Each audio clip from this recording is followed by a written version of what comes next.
Hello hi नमस्कार, एक बार फिर से आप सबका स्वागत है वाईफाई स्टडी स्टूडियोज चैनल पे which is a part of Unacademy. तो जैसे कि मैंने आपको ऑलरेडी प्रॉमिस किया था कि बहुत जल्दी आप लोगों की जो क्वेरीज़ हैं उसको रिजॉल्व करने के लिए हम लोग एक सेशन लेके आएंगे। तो बिल्कुल वैसे ही आपके लिए जो सेशन है वो आज स्टार्ट होने जा रहा है। कई बार क्या होता है कि जब हम अपनी तैयारी शुरू करते हैं उस टाइम पे हम बिल्कुल ब्लैंक होते हैं, मतलब हमें कुछ पता ही नहीं है कि कहाँ से शुरुआत करनी है, सिलेबस क्या होगा, कौन कौन से टॉपिक्स हैं जो हमें पढ़ना ज़रूरी है। इन सब चीज़ों के लिए जो मेहनत होती है ना, वो मेहनत कुछ एक्स्ट्रा वाली हमें करनी पड़ती है। तो आज मेरे साथ में इस पर्टिकुलर सेशन में प्रतीक हैं जो आप लोगों की साइड से काफ़ी सारे क्वेश्चंस मुझसे पूछेंगे, और ये जो क्वेश्चंस पूछेंगे ना वो बिल्कुल वैसे ही वाले होंगे जो आप भी exactly as it is questions किसी भी एजुकेटर से पूछना चाहते हैं, ताकि आपकी जो प्रिपरेशन है वो और भी ज़्यादा अच्छी हो। सो वेलकम प्रतीक, स्वागत है आपका यहाँ पर। तो how are you? Good afternoon ma'am. Okay, I am fine ma'am. अच्छा, तो प्रतीक यहाँ पर हम लोग डिस्कस करेंगे कि हाउ इज़ द प्रिपरेशन, मतलब जो तैयारी होती है उसकी जब शुरुआत हो रही है तो यहाँ पे कौन कौन से हर्डल्स आते हैं, कौन कौन सी प्रॉब्लम्स आती हैं और उनको कैसे सॉर्ट आउट किया जाए। तो आपके दिमाग में प्रिपरेशन को लेके सबसे पहला जो डाउट आता है वो क्या है? मैम सबसे पहला डाउट होता है सिलेबस का होता है मैम, कि मतलब हमें प्रॉपर सिलेबस का नहीं पता चल पाता कि कौन सा सिलेबस मतलब पढ़ना चाहिए और कौन सा नहीं पढ़ना चाहिए। ओके, तो इनका कहने का सेंस ये है कि जब हम लोग यहाँ पे जीएस या मैथ, जब इन सारी चीज़ों को एक साथ में रखते हैं ना, तो सिलेबस बहुत सारा होता है। हमें एग्जैक्टली ये नहीं पता है कि कौन से चैप्टर, कौन सा क्वेश्चन और कौन सी लाइन हमारे लिए इम्पॉर्टेंट है। तो देखो, सबसे ज़्यादा इम्पॉर्टेंट तो ये हो जाती है कि हमारे सामने सिलेबस होना चाहिए। तो सिलेबस कैसे होगा? सिंपल सी बात है, सिलेबस जो भी है आपको यहाँ पे किसी भी एग्जामिनेशन के लिए उसकी एक कॉपी आपके सामने हमेशा होनी चाहिए, सो दैट जो रिलेवेंट चीज़ें हैं आप सिर्फ और सिर्फ उन रिलेवेंट चीज़ों के ऊपर ही फोकस करो। क्योंकि देखो, डिस्ट्रैक्शन हर तरफ होता है, किताबों में भी बहुत सारी चीज़ें ऐसी होती हैं जो हमें डिस्ट्रैक्ट करती हैं। क्या कहते हो प्रतीक? मतलब चीज़ों को ज़बरदस्ती का यस मैम। एक्सपैंड किया जाता है कि इसका मतलब ये होता है, यस मैम। जो चीज़ एक लाइन में ख़त्म हो सकती है ना? Yes ma'am. अच्छा, तो क्या है बहुत ना, ज्यादा सब मैम वास्ट सिलेबस हो जाता है। हाँ बहुत वास्ट हो जाता है। और जीएस तो वैसे भी एक ऐसा सब्जेक्ट है जो कभी ख़त्म नहीं होता, जीएस और मैथ्स, तो इनका तो कोई अंत ही नहीं है। तो द थिंग इज़ कि यहाँ पर जो सिलेबस है वो आपको क्लियरली डिफाइंड होना चाहिए और आपके सामने हमेशा सिलेबस की कॉपी होनी चाहिए। तभी आप यहाँ पे क्या कर पाओगे, क्या रिलेवेंट है क्या रिलेवेंट है वो आप उसको डिफ्रेंशिएट कर पाओगे। अच्छा प्रतीक, इसी क्वेश्चन के ऊपर मेरा आपसे एक सवाल है। आप किसी भी चीज़ की जब तैयारी कर रहे हो, जैसे कि फॉर एग्जांपल आपने मैथ्स की पढ़ाई शुरू करी, तो आप मैथ्स के लिए कितनी किताबों को प्रेफर करते हो? फॉर एग्जांपल आपको अलजेब्रा पढ़नी है, तो अलजेब्रा के लिए आप कितनी किताबें पढ़ोगे? मैम मैक्सिमम 1 से 2। 1 या 2 पढ़ोगे? अच्छा, अगर मैं मैम कहूँ सबसे जीएस के पहले लिए तो मैम कितनी? बेसिक के लिए एक बुक हाँ, लूंगा। सबसे पहले बेसिक के लिए मैम, और फिर अगर उससे एडवांस करना है मेरे को तो उसके लिए डिफरेंट बुक में। ओके, तो बेसिक के लिए अलग किताबें होंगी और एडवांस लेवल को पढ़ने के लिए थोड़ी सी अलग किताबें होंगी। अच्छा, अगर मैं ये चीज़ कहूँ कि जो भी किताबें हम पढ़ते हैं, अगर हम एक ऑथेंटिक किताब पढ़ें और उस ऑथेंटिक किताब में से मैक्सिमम चीज़ों को अगर हम समझ पाएँ, क्या वो ज़्यादा अच्छा है, या फिर हम नंबर ऑफ बुक्स को बढ़ा दें और हमें समझ में कुछ ना आए, वो ज़्यादा अच्छा है? नो मैम, ऑथेंटिक बुक्स ही पढ़ना अच्छा है। ऑथेंटिक बुक्स पढ़ना अच्छा है। आप सोच रहे होंगे कि मैम यस ये मैम। ऐसा सवाल क्यों कर रही हैं। मैं ऐसा सवाल इसलिए कर रही हूँ क्योंकि आप में से बहुत सारे स्टूडेंट्स ऐसे होते हैं जिनकी क्वेरी होती है कि मैम लूसेंट पढ़ ली है, अब क्या किरण पढ़ना ज़रूरी है? मैम किरण और लूसेंट दोनों पढ़ लिए, क्या घटना चक्र पढ़ना ज़रूरी है? तो कहाँ पे कौन सी किताब कितनी ज़्यादा इंपॉर्टेंट है ये आपको मालूम होना चाहिए। तो द बेस्ट थिंग इज़ कि सिलेबस होगा सामने, हमें पता होगा कौन सा चैप्टर कहाँ से क्या चीज़ इंपॉर्टेंट है, हम उसे ईजिली सॉर्ट आउट कर पाएंगे। ठीक है? Okay Prateek, your second yes question, ma'am. आपका दूसरा सवाल। मैम जैसे अभी मैंने लास्ट 1 से 2 मंथ हुए मेरे को प्रिपरेशन करते हुए एसएससी की। तो मैम जैसे अगर मैं अब साथ साथ मॉक टेस्ट देता हूँ तो उसका कोई बेनिफिट है, या फिर मेरा एक बार सिलेबस कंप्लीट हो जाए उसके बाद मैं मॉक टेस्ट देना स्टार्ट करूँ? अच्छा, मॉक टेस्ट बिल्कुल सही सवाल है। देखो, यूजुअली क्या होता है, अनअकैडमी वैसे भी आप लोगों के लिए हर संडे को मॉक टेस्ट लेके आता है, लेकिन वो जो मॉक टेस्ट होता है ना यस वो मैम। फुल सीरीज़ का होता है। फुल सीरीज़ का मतलब है वो ऑल ओवर इंडिया के लेवल का होता है और सभी लोग उसके अंदर पार्टिसिपेट करते हैं। लेकिन क्या हमको सारी चीज़ों को पढ़ लेने से पहले मॉक टेस्ट देना ज़रूरी है? सिंपल सा आंसर इसका है कि जब तक आपका सिलेबस पूरा नहीं हो जाता तब तक मॉक टेस्ट देने का कोई लॉजिक नहीं है। और मॉक टेस्ट आपको कैसे देना है? फॉर एग्जाम्पल, आपने कोई एक चैप्टर पढ़ लिया, ठीक है, आपको बहुत अच्छे से वो चैप्टर आता है, मतलब इतने अच्छे से आता है कि कोई चलते फिरते भी तुमसे सवाल पूछ रहे तो तुम्हें उसका आंसर आता है। लेकिन पता चला कि जब तुम उसके क्वेश्चन सॉल्व करने जा रहे हो तो तुमको कुछ नहीं आता है, तो ऐसी पढ़ाई का तो कोई प्रॉफिट नहीं हुआ। तो ज़रूरी ये होता है कि आप क्या करें, कोई भी चैप्टर जब आप पढ़ते हो तो उस चैप्टर के बेसिस पे कम से कम 5 से 10 सवाल आप सॉल्व ज़रूर करो, क्योंकि वो आपको एक आइडिया देगा कि आपके पेपर में क्वेश्चंस कैसे आते हैं। और जब आपका एक सेक्शन ख़त्म हो जाए उसके बाद में 3 या 4 चैप्टर के बेसिस पे मॉक क्वेश्चंस को सॉल्व करो। अब यहाँ से सवाल एक और आता है, मेरा सवाल अब आपसे, ठीक है, इसी टॉपिक के ऊपर। बच्चों के दिमाग में ये ख्याल आता है कि मैम हम टॉपिक के क्वेश्चंस तो सॉल्व कर लें, लेकिन हमें हर टॉपिक के ऊपर क्वेश्चंस तो मिल ही नहीं पाते हैं, फिर क्या करोगे? जैसे मैंने 3-4 टॉपिक हैं, 3-4 टॉपिक मैंने पढ़ लिए, अब इन्हीं 3-4 टॉपिक के ऊपर क्वेश्चंस मिल जाएं, ऐसा ज़रूरी तो है नहीं, फिर क्या करेंगे हम? Then what's the solution? तब क्या करोगे आप? सोचो। तो मैम अगर हम खुद से अगर क्वेश्चन बनाने की ट्राई करें तो वो भी बेटर होगा मैम। अगर जैसे एक टॉपिक हमने कर लिया और उससे खुद से टॉपिक बनाना स्टार्ट कर दिया। यहाँ पे काम आते हैं हमारे दोस्त। कौन आते हैं यहाँ पे काम? हमारे दोस्त। देखो क्या करना होता है, अब दोस्त यार हैं तो वो भी तो पढ़ाई कर रहे हैं ना, तो इसमें हम क्या कर सकते हैं, जब हम अपने दोस्तों को फ़ोन करते हैं तो बेकार की चिट चैट की जगह पे हम उनसे ये कह सकते हैं कि भाई ये चैप्टर मैंने पढ़ा है, अब तुम इससे क्वेश्चन पूछ लो। तो यहाँ पे ना हम उनको भी इस चीज़ के अंदर इन्वॉल्व कर सकते हैं, और वो जो क्वेश्चन हमसे पूछ रहे हैं उनकी तो पूरी कोशिश होगी ना कि वो तुमसे क्वेश्चन सबसे ज़्यादा टफ वाला पूछेंगे, ताकि वो तुमको रियलाइज़ करा सकें कि तुमको कुछ नहीं आता है ना। और जब अगर तुम उसका आंसर कर लोगे तो समझ जाना कि हाँ तुम्हें वो पूरा का पूरा चैप्टर आता है।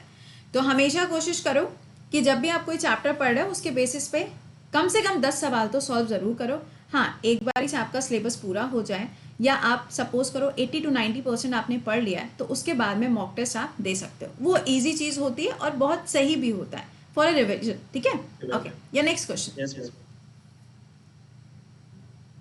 मैम जैसे अगर मैं अब एसएससी के लिए प्रिपरेशन कर रहा हूँ, तो मैम अगर मेरे को फ्यूचर में अगर सीडीएस का एग्जाम अटेम्प्ट करने के लिए चांस मिले मेरे को, तो क्या मैम ये जो जीएस अभी एसएससी के लिए लेवल में हुई है वो सीडीएस लेवल में सेम होगी? ओके, कई बार देखो ऐसी प्रॉब्लम्स भी आती हैं कि हमें अभी यही नहीं पता होता है कि सीडीएस का जो सिलेबस है वो क्या होगा, एनडीए का सिलेबस क्या होगा, या एसएससी का जो सिलेबस है क्या वो इसके इक्विवेलेंट है कि नहीं है। देखो सिंपल सा एक तरीका होता है। मैंने बोला जीएस, अब जीएस में आप पॉलिटी भी पढ़ोगे, ज्योग्राफी भी पढ़ोगे, हिस्ट्री भी पढ़ोगे, इको भी पढ़ोगे और साइंस भी पढ़ोगे, पांचों सब्जेक्ट पढ़ोगे। सिंपल सी बात है, किसी भी एग्जाम की बात होगी सब में पांचों पढ़ोगे। क्वेश्चंस का लेवल सिर्फ चेंज होता है। फॉर एग्जाम्पल रेलवे आपसे 1 लाइनर पूछ लेगा, एसएससी उसमें एक एक्स्ट्रा लाइन जोड़ देगा, और जब आप यूपीएससी की बात करते हो या फिर आप एनडीए और सीडीएस की बात करते हो तो वो 4 स्टेटमेंट जोड़ देता है। लेवल वही है, लेवल में कोई चेंजेस नहीं आ रहे हैं, सिर्फ उसने क्या किया है, क्वेश्चन के अंदर स्टेटमेंट को जोड़ता चला गया है। तो सिलेबस आपका यही होता है, सिलेबस में कोई चेंजेस नहीं होते, ओनली द स्टेटमेंट चेंजेस। तो ये अब हम कैसे तैयारी करेंगे, हमें कैसे पता चलेगा कि कौन सा वाला स्टेटमेंट ज़रूरी है, कौन सा वाला स्टेटमेंट ज़रूरी नहीं है? तो इसके लिए देखो सिंपल सी एक तकनीक होती है ना, एक पूरा टेक्निकल प्रोसेस होता है। आपने कोई भी टॉपिक पढ़ा, फॉर एग्जाम्पल आपने गवर्नर टॉपिक पढ़ा, अब आपको ये तो पता है कि गवर्नर का अपॉइंटमेंट होता है, प्रेसिडेंट का रोल होता है, और ये स्टेट के अंदर अपॉइंट होता है, और ये कब तक काम करेगा, ये सब तो कॉमन चीज़ें हमें पता है। लेकिन यहाँ पर एक ऐसी लाइन लिखी हुई आती है कि गवर्नर के पास में डिस्क्रिशनरी पावर भी होती है अंडर आर्टिकल नंबर 200। हमने इसी वाले पॉइंट को छोड़ दिया था जब हम एसएससी की तैयारी कर रहे थे, तो हमने इसी पॉइंट को छोड़ दिया था, और एसएससी तो आप पढ़ ही रहे थे, लेकिन सीडीएस आपसे क्या करेगा, यही वाली लाइन उठा के पूछेगा। तो द थिंग इज कि आप जो भी टॉपिक पढ़ रहे हो उसको थोड़ा सा डिटेल एनालिसिस के साथ में आपको पढ़ना पड़ेगा।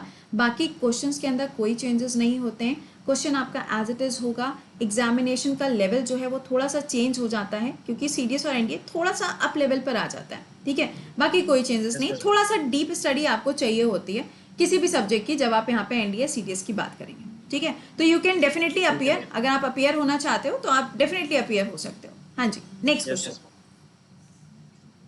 मैम मेरा नेक्स्ट क्वेश्चन है, जैसे मैम अभी 12th में मेरे साइंस स्ट्रीम थी और अभी मेरी ग्रेजुएशन में भी साइंस स्ट्रीम है, तो मैम जैसे मैंने इकोनॉमिक सब्जेक्ट कभी पढ़ा नहीं है, इतना कुछ मतलब ज्यादा आता नहीं मेरे को, तो क्या ma'am SSC point of view से अगर मतलब छोड़ सकता हूं मैं उसको, मैम इकोनॉमिक्स की वजह से? इकोनॉमिक्स, क्योंकि उसमें से मैम बेसिकली 2 से 3 क्वेश्चंस आते हैं एग्जाम में। 2 से 3 भी बहुत रेयर केस में आते हैं। एक क्वेश्चन अगर हम देखें तो एक क्वेश्चन ही होता है जो सवाल आपसे पूछ लिया जाता है इको के सेक्शन में, देखो, सबसे पहली चीज़ तो ये हो गई कि इकोनॉमिक्स में आपको पढ़ना क्या है, तो पहले तो ये समझो। तो इसके लिए आपको कुछ एक्स्ट्रा नहीं करना होता है, आप करेंट अफेयर्स में जो चीज़ें पढ़ रहे होते हो आप उसको पढ़ते चलो, सिंपल, कुछ नहीं एक्स्ट्रा करना है। और जब भी आप करेंट अफेयर्स पढ़ते हो तो उसमें जब आप इंडेक्सेस पढ़ते हो या फिर कोई भी इंडेक्स किसने रिलीज़ किया, जब आप ये चीज़ को पढ़ते हो, या सपोज करो पॉवर्टी का कोई डेटा आ गया या पॉपुलेशन का कोई डेटा आ गया, तो इनके डेटा को जो आपका स्टैटिक का सेक्शन है उसके साथ में जोड़कर पढ़ना है। कहने का मतलब ये है कि आप करेंट अफेयर्स तो पढ़ो ही पढ़ो, लेकिन आपका इकोनॉमिक्स के अंदर जो कोर टर्म होते हैं, जैसे कि इन्फ्लेशन हो गया, पॉवर्टी हो गया, या गिनी कोफिशिएंट हो गया, ये क्या है, ये बहुत ही कॉमन शब्द हैं, सिर्फ इन्हीं के ऊपर सवाल बनता है। इससे एक्स्ट्रा डिटेल एनालिसिस आपसे कभी भी इकोनॉमिक्स नहीं पूछता।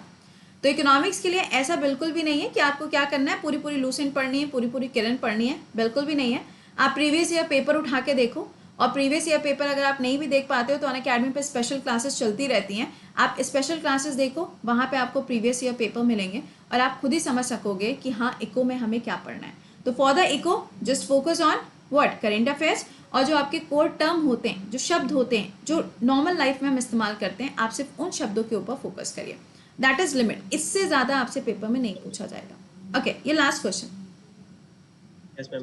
मैम मेरा last question CET exam base के ऊपर है मैम। जैसे अगर सीईटी एग्जाम में से डिफरेंट पैटर्न है थोड़ा, जो भी एग्जाम पैटर्न चल रहा है उससे, हाँ, और मैम अगर ये डिफरेंट है तो मैम इसके लिए अगर मॉक टेस्ट वगैरह करने हो तो वो कहाँ से करेंगे?